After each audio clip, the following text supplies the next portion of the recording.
পাশে। আপনারা দেখছেন নিউজ বাংলা প্রতিদিন। আমি গীতা। দেখে নেব আজকে হেডলাইন্স। আনন্দ সংবাদ, আনন্দ সংবাদ, আনন্দ সংবাদ।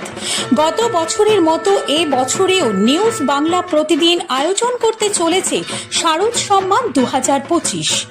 পশ্চিমবাংলার সমগ্র জেলা জুড়ে চলবে এই শারদ সম্মান 2025-এর কর্মকাণ্ড। নিউজ বাংলা প্রতিদিনের সাথে মিডিয়া পার্টনার হিসাবে থাকছে এই কর্মকাণ্ডে prime time Bangla, news Hooghly এবং সংবাদ শিরোনামে। পশ্চিমবঙ্গের সমগ্র জেলাগুলির পূজা কমিটি নিউজ বাংলা প্রতিদিন আয়োজিত শারদ সম্মান 2025 এই কর্মকাণ্ডে অংশগ্রহণ করতে ইচ্ছুক থাকলে যোগাযোগ করুন এই নম্বরে। আমাদের হোয়াটসঅ্যাপ নম্বর 9339703166 এবং আমাদের ফোন নম্বর 9339703166। পশ্চিম বাংলার সমগ্র দুর্গাপূজা কমিটিগুলিকে জানাই নিউজ বাংলা প্রতিদিনের এই কর্মকাণ্ডে সাদর আমন্ত্রণ। জয় মা দুর্গেশ্বরী।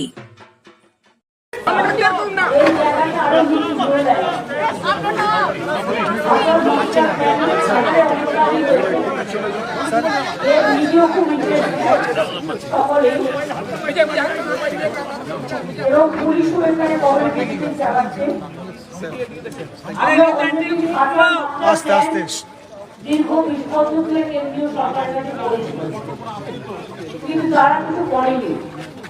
যেমন কপালেশ্বর কেলেখাই আপনারা নিশ্চয় করে সবাই জানেন, সেটাও করেছিল। কপালেশ্বর কেলেখাই আমরা করেছি। আর যেটা হচ্ছে তোমার ঘাটাল, যেটা মাস্টার প্ল্যান সেন্ট্রালে করার কথা ছিল না, করেনি। কিন্তু আমরা অলরেডি 1,500 কোটি টাকার একটা মাস্টার প্ল্যান করেছি।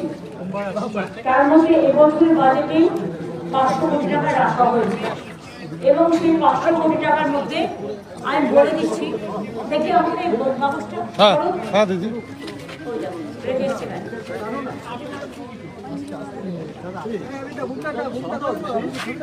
এর মধ্যে ইতিমধ্যে কিছু কাজ হয়েছে, যেমন দাসপুরে হয়েছে, ঘাটালেও হয়েছে, ঘাটাল মিউনিসিপ্যালিটিকেও টাকা দেওয়া হয়েছে। বর্ষার পরেই তারা কাজটা শুরু করবে, কারণ মনে রাখবেন এবারে বর্ষাটা আগে শুরু হয়েছে, এখনো সেপ্টেম্বর মাস পুরোটাই বর্ষার মৌসুম। আর এখন তো চারিদিকে বর্ষা এত বেশি হচ্ছে, একদিকে ডিবিসি ছাড়া জল, অন্যদিকে মাইক্রন পাঞ্চে এবারে তো 11 ফুট বেশি জল ছেড়েছে। আর দাসপুর 2 এবং ঘাটাল পৌরসভায় 10 কোটিরও বেশি টাকা ব্যয়ে 5টা স্লুইসের নির্মাণের কাজ 90% সম্পূর্ণ হয়েছে। মানে ওই 500 কোটি টাকাটা এবারে বাজেটে রেখেছি, কাজটা শুরু হয়েছে। মোট কমপ্লিট হতে 2 বছর লাগছে, তার মধ্যে 6 মাস হয়ে গেল। ঘাটাল পৌরসভা এলাকায় 60 কোটি টাকা ব্যয়ে 2টো পাম্প হাউসের জন্য ওয়ার্ক অর্ডারও জারি করা হয়েছে। বর্ষার পরে কাজ শুরু হবে। 19 কিলোমিটার দীর্ঘ পলাশপাড় খাল খননের কাজ এবছর মে মাসে শেষ হয়েছে।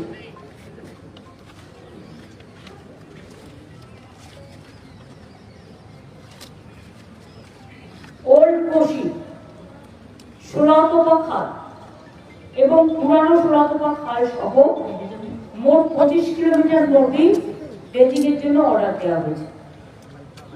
অন্যান্য নদী ও ড্রেজিং ও টেন্ডার প্রক্রিয়া সম্পূর্ণ হয়েছে, চূড়ান্ত পর্যায়ে। ঘাটাল পুরসভা এলাকায় শিলাবতী নদীর বাম পাড়ে 3.5 কিলোমিটার দীর্ঘ গার্ডওয়াল নির্মাণের জন্য পরিমিত যে জমির পরিমাণ, সেটাকে যতটা জমি কমানো যায় আমরা দেখব। আর চেষ্টা করব যে মানুষকে উচ্ছেদ না করে যদি কোনো রকম অ্যাভয়েড করে অল্টারনেটিভ কোনো রুট বাঁচা যায়, সেই জন্য স্যাম্পল সার্ভে শুরু হয়েছে। 84টি নতুন কাজ, যেমন স্লুইস, সেতু এবং ড্রেজিং সহ অন্যান্য কাজের জন্য মাটি পরীক্ষা, জরিপ এবং নকশারও কাজ চলছে। এগুলো 2025 সালের নভেম্বর মধ্যে চেষ্টা করছি, মানে বর্ষাটা না করলে তো সার্ভেগুলো হয় না, সুতরাং সেই জন্য আমরা এটা অপেক্ষা করছি। এছাড়াও একটা কথা আমি বলি যে এছাড়া একটা কথা আপনাদের আমি বলি, যেটা হচ্ছে অনেক কৃষকের জমি বিভিন্ন জায়গায় বন্যায় ডুবে গেছে, আলু চাষি, পাট চাষি, কিন্তু আমাদের পশ্চিমবঙ্গ সরকারের একটা ক্রপ ইন্স্যুরেন্স স্কিম আছে, যেটা প্রতি বছর যাদের জমি ডুবে যায়, কৃষকদের জমি বলুন, ধান বলুন, পাট বলুন, আলু বলুন, তাদের সবাইকে আমরা ইন্স্যুরেন্সের টাকা দিই। এবং সেই ইন্স্যুরেন্সের টাকা কিন্তু যারটা ডুবে যায় তাকে দিতে হয়, আগে তাদের দিতে হতো। এখন এই টাকাটা পুরো শস্য বীমার টাকাটা আমাদের রাজ্য সরকার বহন করে। ফলে একটু জল কমে গেলেই যে মাঠে জল জমে আছে বা ধান শস্য নষ্ট হয়েছে বা আলু বলুন, পাটও ইনক্লুড করা হয়েছে, সেখানে এগ্রিকালচার ডিপার্টমেন্ট তারা সার্ভে করে ইতিমধ্যে দেওয়া শুরু হয়েছে অনেক জায়গায়, যেখানে সম্ভব, যেখানে জলের জন্য এখন সম্ভব নয়, মাঠটাগুলো ডুবে আছে, জলের পরিমাণ কমলেই সেটা সার্ভে হয় এবং তারা ক্রপ ইন্স্যুরেন্স পাবে। আমি চাষি ভাইদের বলবো, চিন্তা করার কোনো কারণ নেই, সরকার আপনাদের সাথে সবসময় আছে, পাশে থাকবে। কারণ দুর্যোগ একটা স্বপ্ন, শুনলে সবাই ভয় পায়, কিন্তু কিছু কিছু অঞ্চল আছে, আর বাংলার সবচেয়ে বেশি দুর্যোগের ক্ষতিগ্রস্ত হয়। দুর্যোগের মধ্যে দিয়ে মানুষের যেমন দুর্ভোগ হয়, আমাদের সরকারি কাঁচাগারা কোটাগারও প্রায় শূন্য হয়ে যায়।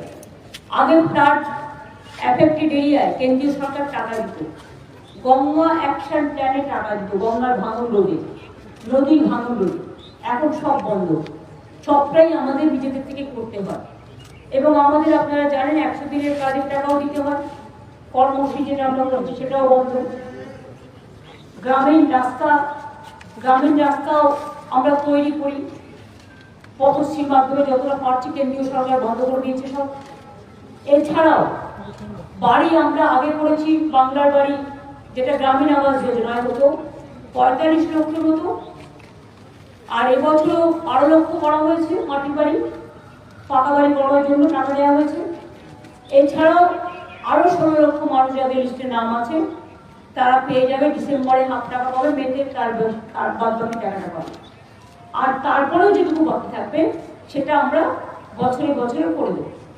এছাড়াও আরবান এরিয়াতেও বাড়ির টাকা দেওয়া হয়, সংখ্যালঘু এরিয়াতেও দেওয়া হয়, ট্রাইবেল এরিয়াতেও দেওয়া হয়, সেগুলো কিন্তু এক্সট্রা আছে, সেই সংখ্যাটা আমি কিন্তু বললাম না, সেটাও প্রায় আরো 12-14 লাখ হবে সব এগিয়ে। সুতরাং আমি আজকে নতুন নয়, প্রতিবারই আসি, এবং একবার তো আমার মনে আছে ঘাটালে 3 তলা বাড়ি থেকে হেলিকপ্টারে করে মানুষকে নামানো হয়েছিল, সেটাও আমার মনে আছে। কারণ এই জায়গাটা পুরো একদম ডোবার মতো। আর বাংলাটা প্রবলেম হচ্ছে নদী মাতৃকা দেশ, আর বঙ্গ ডুবে যায়, নেপালে বৃষ্টি হলে উত্তরবঙ্গ ডুবে যায়, ডিবিসি জল ছেড়ে দিলে, মাইথন জল ছেড়ে দিলে, পাঞ্চের জল ছেড়ে দিলে, অন্যান্য নদী হয়ে সেই জলগুলোতে দক্ষিণবঙ্গ ডুবে যায়। এতে মানুষের যেমন ক্ষতি হয়, আমাদেরও রাজস্ব থেকে প্রচুর পরিমাণ টাকা খরচ হয় এর জন্য। কিন্তু আমরা মনে করি মানুষ ভালো থাকে, এর জন্য শুধু প্ল্যান করে আমাদের সরকারের আমলে আমরা প্রায় 5 লক্ষ পুকুর কেটেছি, 500 চেকড্যাম তৈরি করেছি, তাতেও কিন্তু জল অনেকটা ভরছে। কাজেই এখনো তোমার বাকি আছে। আর এবারে ডিবিসিতে জল ছেড়েছে, এটা সব রেকর্ড ছাপিয়ে গেছে। টোটালটা কত যেন মনে হচ্ছে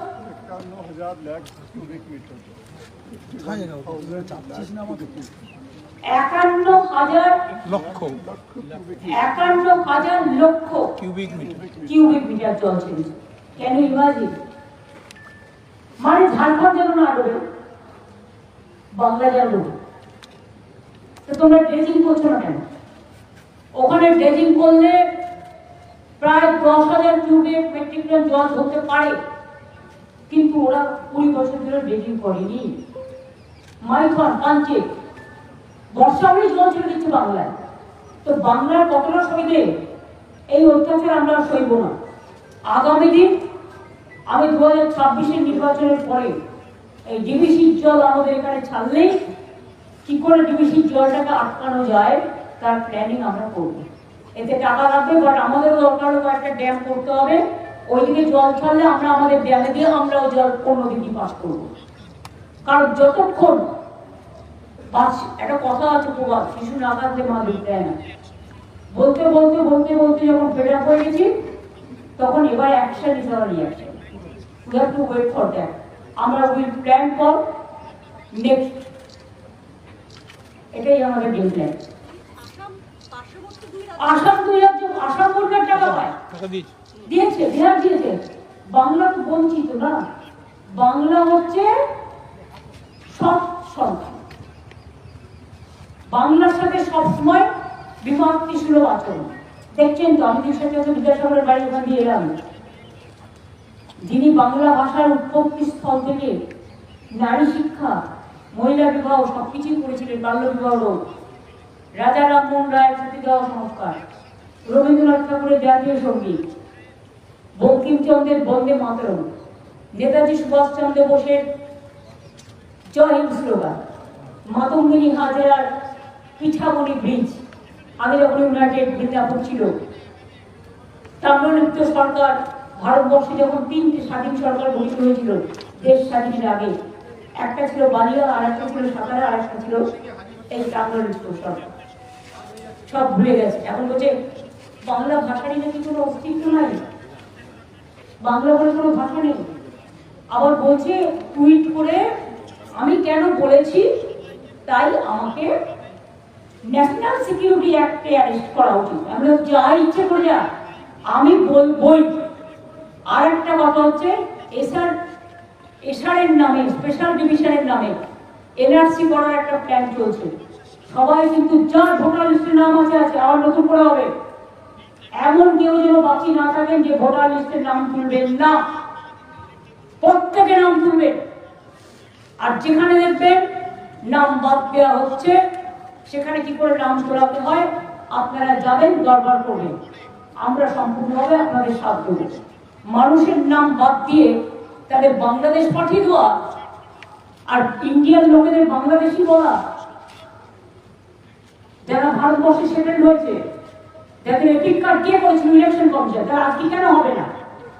কত হাজার হাজার কোটি টাকা দিয়ে করেছো? আধার কার্ড কে করেছিল? Government of India crore crore টাকা কি জলে ফেলে দেবে?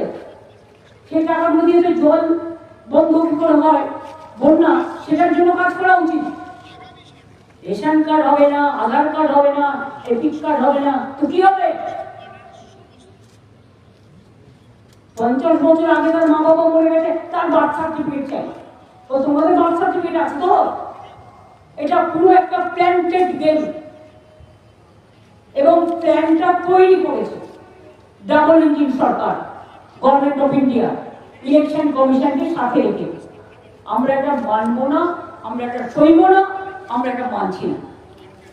সবাইকে আমি বলবো, জয় বাংলা বলে, মা ভই বলি।